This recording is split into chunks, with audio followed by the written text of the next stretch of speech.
सगळ्या पक्षाचे। आणि तुम्ही मुंबईला येता आणि बॉम्बेचं मुंबई मी केलं म्हणून सांगता, लोक काय विश्वास ठेवतील? आणि भारतीय जनता पक्ष लोक टाळ्या वाजवतात मूर्खासारखे।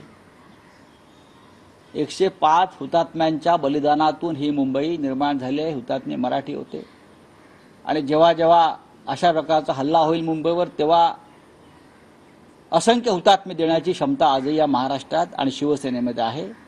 असली शिवसेनेत, तुमच्या ढोंगी शिवसेनेत नाही, तुमच्या बगलेतल्या, बरं का, ती शिवसेना नाही, ते लाचार आहेत तुमचे।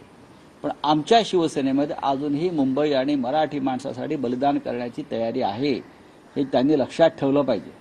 सर, शिंदे गुट आप पर लगातार मुस्लिम तुष्टीकरण का आरोप लगाता है, लेकिन अब उन्हीं के विधायक जो मुस्लिम मोहल्लों में बुर्खा बांट रहे हैं, नकाब बांट रहे हैं। हाँ, अब क्या है, उनके जो 40 विधायक हैं उनको भी बुर्खा बांट रहे हैं। उनको आने वाला चुनाव बुर्खा में लड़ना पड़ेगा, क्योंकि लोग जूते मारने वाले हैं उनको। देखो, ये चुनाव जीतने के लिए कुछ भी कर सकते हैं, ढोंगी लोग हैं।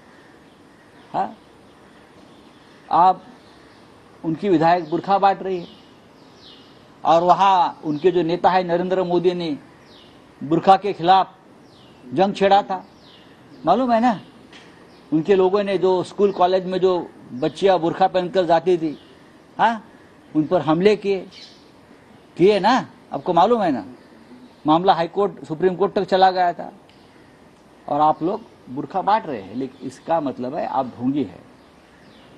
आप चुनाव जीतने के लिए किसी भी हद तक जा सकते हो। अजित पवार तातडीने मुंबईला काल आले होते, अमित शहा यांची भेट घेण्याची शक्यता देखील आहे। याच्या आधी देखील दिल्लीला देखील यांच्या भेटीसाठी आले होते। होऊ द्या ना, ते त्यांचे नेते आहेत। अमित शहा हे एकनाथ शिंदे अजित पवारांचे नेते आहेत आणि त्यांचे नेते आता गुजरातमधले असल्यामुळे ते आल्यावर मुंबईमध्ये त्यांना भेटावं लागेल। पूर्वी अजित पवारांचे नेते माननीय शरद पवार साहेब होते, तेव्हा मुंबईत किंवा बारामतीत त्यांच्या भेटी व्हायच्या हायकमांड। एकनाथ शिंदेचे नेते हे बाळासाहेब ठाकरे होते किंवा माननीय उद्धवजी ठाकरे होते, त्याच्यामुळे मुंबईत त्यांच्या भेटीगाठी होत्या। आता अमित शहा किंवा अन्य लोक व्यापारी मंडळ इथे आल्यावर त्यांना महाराष्ट्रातले दौरे सोडून त्यांच्या चरणाशी यावंच लागतं। अजित पवार कह रहे हैं बारामती से कोई नया विधायक होना चाहिए, परिवार तोड़ के मैंने गलती की। आपको लग रहा है कहीं एहसास हो रहा है कि गलती चूक हो गई?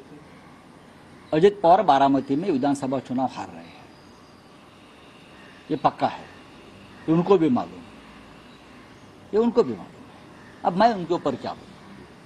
आप अपने घर तोड़ा है, अपनी पार्टी तोड़ी है।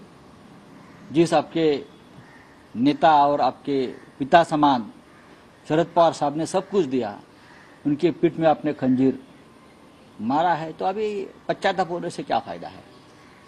सर, संदीप जोशीने आरोप केले तुमच्या गावात होणार खोटी बातमी छापली सामनामध्ये। एकीकडे 115 कोटीची निविदा आपल्या जमीन मस्जिद शक्ती बिल्डकॉमला दिली। कोणावर दावा ठोकणार ते? प्रकरण न्यायालयात आहे, ही न्यायालयाची बातमी, अभ्यास करा कायद्याचा। न्यायालयानं एक खटला दाखल करून घेतलाय माझ्या माहितीप्रमाणे या संदर्भात। मोहिनी जबलपुरे नावाचे एक पिटिशनर आहेत, ते या घोटाळा संदर्भात कोर्टात गेलेले आहेत आणि त्या आधाराने ती बातमी आहे ना। ठीक आहे ना, बघू ना। सर, उद्धव ठाकरे म्हणतात की आम्ही समर्थन दिले काँग्रेस राष्ट्रवादी कुठलाही चेहरा असून द्या, मात्र याला वाघाचं काळीच लागतं असं संपादकीय म्हणतात। आणि इकडे फडणवीस म्हणतात की त्यांच्याकडे मुख्यमंत्री चेहरा नाही। फडणवीस काय म्हणतात ते महाराष्ट्र गांभीर्याने घेत नाही।